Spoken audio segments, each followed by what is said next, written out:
민선 8기 김영환 충북도지사가 취임한 지 만 100일이 지났습니다. 이시종 지사 3선 이후 12년 만에 정권 교체라는 점에서 새로운 변화에 대한 기대가 컸던 만큼 우려의 목소리도 높았던 시간이었습니다. 21년 전 약 10개월 동안 당시 김대중 정부에서 최연소 과학기술부 장관을 지낸 것 외엔 행정 경험이 없던 터라 임기 초 경착륙은 사실 예견됐던 것이라고도 볼 수 있습니다. 15만 구독자를 보유한 인기 유튜버답게 취임 전부터 거침없는 의사 표현이 화제였었죠. 당선인 신분으로 확정되지도 않은 취임식 장소나 초청 인사, 특히 도청 고위직 인사를 유튜브나 SNS에 먼저 공개하면서 결국 부서를 듣기도 했습니다.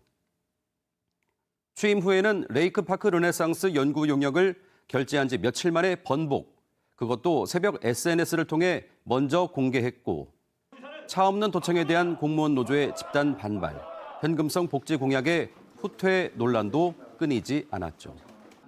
그 과정에서 어처구니 없는 오보, 질의가 예의를 넘고 있다라는 말로 일부 언론이나 야당 도의원과도 거칠게 각을 세웠습니다. 하지만 뉴스 메이커로서 취임 후 별로 조용할 날 없었던 그가 전선을 내부에서 외부로 돌렸을 때는 전혀 다른 상황이 전개되기도 했습니다. 예산을 구걸하지 않겠다. 도지사직을 건 전쟁을 시작하겠다. 도민들이 나를 뽑아준 건 싸움하라고 뽑은 것이다. 김 지사가 이런 말들을 동원한 상대는 정부였습니다. 수도권과 충청권에 식수와 공업용수만 대주고 오히려 수십 년간 10조 원 넘는 규제만 당해온 충북을 위해 지원 특별법을 만들어주지 않으면 손해배상 청구에 나설 수 있다. 충주댐과 대청댐 수문을 닫고 싶다라고 공개적으로 밝혔고 청주공항 민항기 전용 활주로 증설이 이루어지지 않으면 아예 공군부대 이전을 요구하겠다며 엄포를 놓기도 했습니다. 충청권 메가시티의 동반자인 세종시가 KTX 세종역 신설을 정부에 요구할 때는 긴 말이 필요 없다, 불가하다라고 일축했습니다. 신중하고 치밀한 접근을 중시했던 관료 출신의 전임 지사의 행보와는 전혀 결이 다르죠.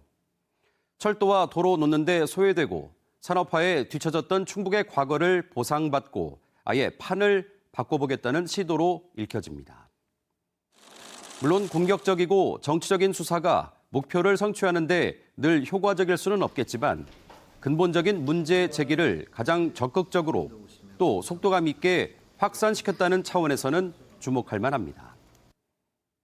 그의 말 맞다나 모든 것을 다 건 한판 싸움이 정치인 출신 도백의 사이다 발언에 그칠지 소위 청풍명월 양반의 고장에 역동적인 발전의 전기가 될지 지켜볼 일입니다. MBC 뉴스 이병선입니다.